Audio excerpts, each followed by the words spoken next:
Queridos irmãos e irmãs, os pouquíssimos que estão aqui conosco, mas também aqueles que nos acompanham pelas nossas mídias sociais, canal no YouTube, Facebook. Hoje celebramos a paixão de nosso Senhor. Estamos no meio do nosso Tríduo Pascal. Como eu falei ontem, né? O Tríduo Pascal é uma grande celebração, né? Dividido em 3 partes. Nós começamos ontem com a celebração da ceia do Senhor. Eu falei, iniciamos com o sinal da cruz, como todas as celebrações que a gente começa. Saímos em silêncio, não teve bênção final. Hoje nós entramos em silêncio, né? Sairemos daqui a pouco em silêncio. Amanhã nós vamos começar a nossa vigília pascal sem o sinal da cruz, só vamos concluir com a bênção final amanhã durante a vigília. Então é uma grande celebração, uma única celebração, dividida em 3 momentos e 3 momentos bem específicos. Ontem nós recordávamos Jesus na última ceia com seus discípulos, convidando-os a lavar os pés uns dos outros, a fazer exatamente aquilo que ele fez, a despojar-se do nosso egoísmo, da nossa altivez, da nossa vontade de querer ser mais que os outros, né? E hoje nós celebramos o momento em que Jesus é crucificado, condenado à morte e crucificado. A igreja hoje, no dia de hoje, não celebra, não faz luto por Jesus. É interessante, nós não celebramos luto. Nós celebramos com respeito e meditação. Hoje é um dia de estarmos respeitosamente diante da cruz de Jesus, diante do crucificado, para lembrar-nos que Ele ressuscitou, mas para que houvesse ressurreição, Ele teve que passar pela cruz. Nós ouvimos o relato, né, da paixão de Jesus Cristo, um relato bonito de São João, com muitos detalhes, e nós poderíamos ficar aqui muito tempo falando sobre cada detalhe, sobre os personagens, os vários personagens, né? E quando a gente pensa nos personagens que vão aparecendo, né? Os discípulos, os soldados, Anás, Caifás, né? Pôncio Pilatos, Pedro, o discípulo amado, a mãe, aqueles que o crucificaram, aqueles que gritaram, Barrabás, queremos Barrabás, aqueles que gritaram, crucifica-o, ele não é nosso rei. Podemos nos encaixarmos em qualquer um desses personagens. Mas eu gostaria de, nessa tarde, fazermos uma reflexão sobre alguns pontos de todo esse relato. É claro que depois eu convido você, meu irmão, minha irmã, a reler esse texto na sua casa, né? Está lá no João capítulo 18, né? Abra lá a sua Bíblia, João capítulo 18, e reler esse relato, e você vai perceber algumas coisas que talvez não deu tempo aqui. Mas algumas coisas que são importantes para nós pensarmos, né, e olharmos. Primeira coisa que eu queria chamar a atenção no relato da paixão desta tarde. Jesus é aquele que doa a própria vida. Quando nós olhamos o relato da paixão segundo João, nós notamos que Jesus começa no jardim e termina no jardim. Repararam isso? Lá no início diz assim, ó: naquele tempo, Jesus saiu com os discípulos para o outro lado da torrente do Cedron. Havia aí um jardim onde ele entrou com os discípulos. E aí mais para frente vai dizer que era um local que até Judas sabia onde era, porque eles iam muito aí nesse jardim para conversar, para descansar. É aí que vão buscar Jesus, é aí que vão prender Jesus. Depois, lá no final, quando Jesus está morto, crucificado, né? Nicodemos e José de Arimateia pegam o corpo de Jesus, eles depositam Jesus aonde? Num túmulo que está num jardim próximo ao Monte Calvário, né? O Monte da Caveira, onde ele foi crucificado. Interessante, esse jardim, tanto o primeiro quanto o último, eles nos recordam de um outro jardim, o Jardim do Éden. Lembra lá do Gênesis, da criação? Deus cria o ser humano e coloca eles no jardim. O jardim que nós chamamos de jardim relacional. O jardim da relação com Deus. O homem e a mulher, ao pecarem, e o pecado de Adão e Eva qual é? Já falei aqui em outros momentos, mas a gente repete que um dia a gente aprende, né? O pecado de Adão e Eva não é comer um fruto. O pecado de Adão e Eva é qual a motivação que os levou a comer esse fruto. Vamos comer esse fruto porque nós queremos ser deuses.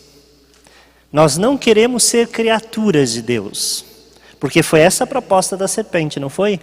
Ah, Deus sabe que se vocês comerem, vocês serão como Ele. Olha que interessante. E essa é uma tentação que está em nós até hoje.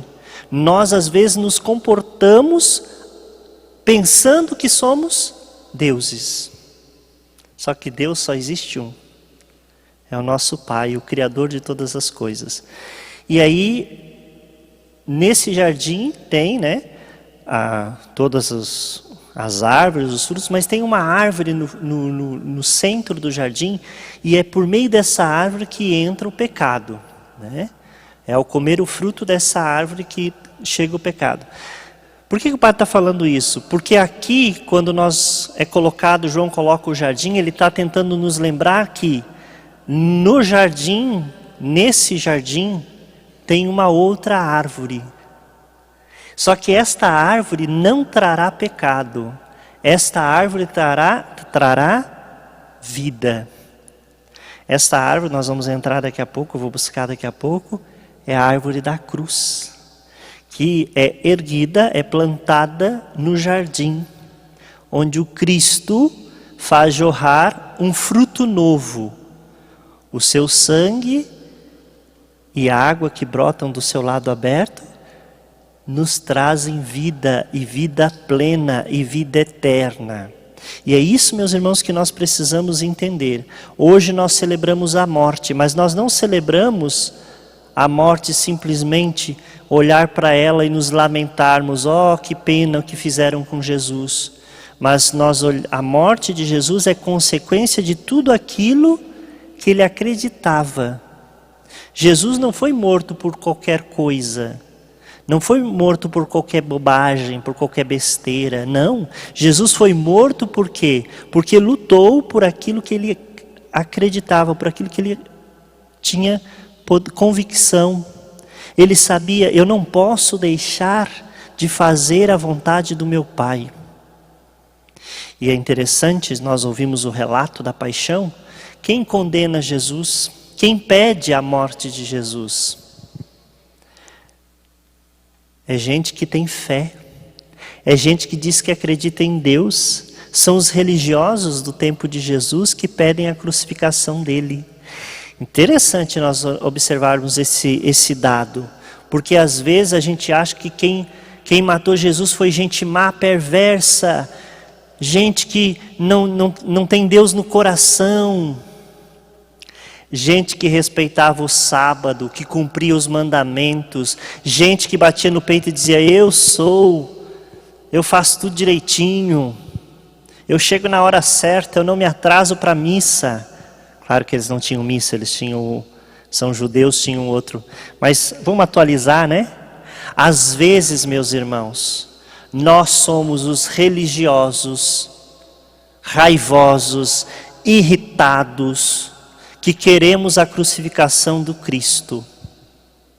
Às vezes, nós queremos que Jesus seja crucificado. E gritamos alto e forte pela crucificação dos outros. O Cristo continua sendo crucificado. Lembram daquela passagem que Jesus diz assim, no juízo eterno, eu vou me sentar e vou colocar à minha direita aqueles que fizeram a minha vontade e a vontade de Deus. Eu vou dizer: vinde, benditos de meu Pai, porque eu estava com fome e me destes de comer. Eu estava com sede e me destes de beber. Eu estava nu e me vestistes. Eu era estrangeiro e me acolhestes em casa. Eu estava preso e foste me visitar. E aí eles vão dizer: Senhor, quando foi que nós fizemos isso para o Senhor? Toda vez que fizeram isso a um dos menores, a um dos pequeninos, foi a mim que fizestes. E a mesma coisa será dita para quem está à esquerda: afastai-vos de mim, malditos, porque eu tive fome, eu tive sede, eu estava nu, eu estive preso, estive doente, eu fui estrangeiro e não cuidastes de mim. E eles também vão dizer: mas Senhor, quando foi que te vimos com tudo isso e não te fizemos nada? Toda vez que não fizeram a um dos pequeninos, foi a mim que não o fizeram. Meus irmãos, nossos irmãos estão sendo crucificados hoje. Muita gente está sendo crucificada. Muitos são os males que atingem o mundo. E às vezes nós, e aí eu estou falando para católico, né? Estou falando para cristão católico, né? Nós, muitas vezes, somos os primeiros a nos levantarmos e a gritar: crucifica-o. Nós não estamos reconhecendo Jesus.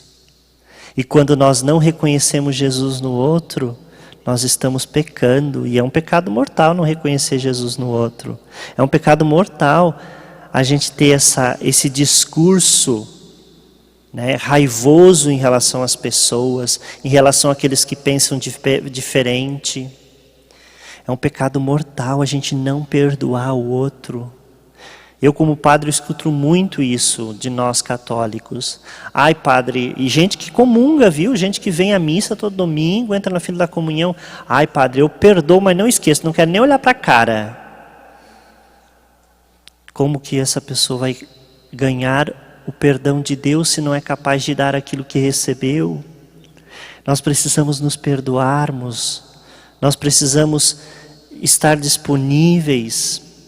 Nós às vezes somos muito vingativos. Ah, porque fulano me falou uma coisa que eu não gostei, ou me fez algo que eu não gostei, então vai perseguindo. E se tiver a oportunidade de humilhar, humilha. Isso não vem de Deus, meus irmãos. Nós precisamos mudar isso em nós. Porque senão nós vamos continuar crucificando Jesus. Outra coisa importante nesse relato da paixão de Jesus, que chama muito a nossa atenção, e eu acredito que nós precisamos prestar bastante atenção. Eu vou chamar atenção para uma personagem só, a figura de Maria.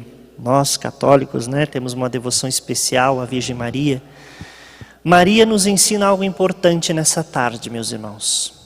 Eu gosto muito de olhar para a figura de Maria aos pés da cruz, porque ela representa a igreja. A Maria, aos pés da cruz, é a igreja. Nós, igreja, meus irmãos, devemos estar aos pés das infinitas cruzes da humanidade. Nós não podemos correr da cruz. Nós que acreditamos no ressuscitado, nós não podemos fugir da cruz. E como é fácil a gente fugir da cruz, né? Como é fácil a gente dizer: não vou, melhor não me expor, porque depois vão falar mal de mim, vão me interpretar mal. E às vezes a gente não vai até a cruz. E se nós não vamos até a cruz, nós não estamos cumprindo a nossa missão de ser igreja. Maria nos ensina isso ao pé da cruz. E é interessante, ela não está simplesmente ao pé da cruz do Filho. Ela está de pé. E aqui, meus irmãos, algo importantíssimo para a nossa caminhada de fé. Às vezes, diante das cruzes, nós nos prostramos. Maria nos ensina que diante da cruz, nós cristãos católicos não podemos nos prostrar. O texto é bem claro, até vou achar aqui, vou voltar aqui, eu até marquei. Versículo 25. Perto da cruz de Jesus estavam de pé olha só aqui, estavam de pé. A mãe, a sua mãe, a irmã de sua mãe, Maria de Cleofas e Maria Madalena. E depois o discípulo amado também, né? Próximo ao lado dela, o discípulo que ele amava. Estavam de pé. Olha que bonito. Nós não podemos nos prostrar diante das dificuldades da vida, meus irmãos. Nós temos que ficar de pé. Porque se nós nos prostrarmos diante da cruz, a cruz fica maior. Quanto mais baixo nós estamos, mais alto fica. Por isso que é importante ficarmos de pé. Esse ensinamento de Maria para nós, igreja, é fundamental nesse dia e nesse tempo em que nós estamos vivendo. Porque eu estou vendo muitos de nossos irmãos, companheiros de comunidade, de caminhada, desesperados, prostrados, arrasados diante da cruz. Não, nós temos que levantar a nossa cabeça e olhar para o crucificado e aprender com ele. Porque mesmo na cruz Jesus ainda diz para a mãe, eis o teu filho. E diz para o filho, eis tua mãe. Jesus nos entrega a Maria como mãe da igreja nesse dia. Nós temos que aprender isso. Na cruz, Jesus nos dá muitos dons. Maria Santíssima é um dos primeiros dons que ele nos entrega. E nós precisamos acolher. Agora, se a gente estiver prostrado, a gente não acolhe nada. A gente não recebe nada. Então, meus irmãos e irmãs, peçamos nessa tarde, essa tarde que você está aí em casa nos acompanhando, né? Você não está aqui nesse templo, nessa igreja conosco, mas aí a sua casa pode se converter numa verdadeira igreja doméstica. Você deve ter em casa aí o seu crucifixo. Olhe para a cruz. Mas não olhe para a cruz só para ver os detalhes, né? Se é de madeira, se é de gesso, se é de ferro. Olhe para a cruz e enxergue nesse sinal, o sinal da nossa salvação. Enxergue nesse sinal, veja nesse sinal, os dons que Jesus nos entregou, estando crucificado. Olhe para esse sinal e sinta a presença desse Deus que no alto da cruz, no alto desta árvore que está plantada aí nesse jardim, dá um fruto que nós vamos colher a vida inteira pela eternidade. Peçamos o dom e a graça de sermos capazes de enxergar no meio de tanta cruz, de tanta dor, de tanto sofrimento, aquilo que nós vamos colher na ressurreição. Que o Senhor Jesus possa nos inspirar e ao contemplarmos a cruz hoje, fazermos a adoração da cruz, e aí hoje nós não vamos fazer o beijo aqui, né? Mas eu convido você que está em casa, né, meu irmão e minha irmã, nesse momento que nós, depois da oração, nós vamos trazer o crucifixo, que você contemple o crucificado, né? A igreja tradicionalmente, né, nos motiva a nos ajoelharmos. Sim, podemos nos ajoelharmos, mas em algum momento hoje, olhe para a cruz de pé. Levante o olhar, levante o corpo e levante o coração, para que verdadeiramente nós possamos nos inspirar naquilo que Maria nos ensina. Louvado seja o nome de nosso Senhor Jesus Cristo. Para sempre.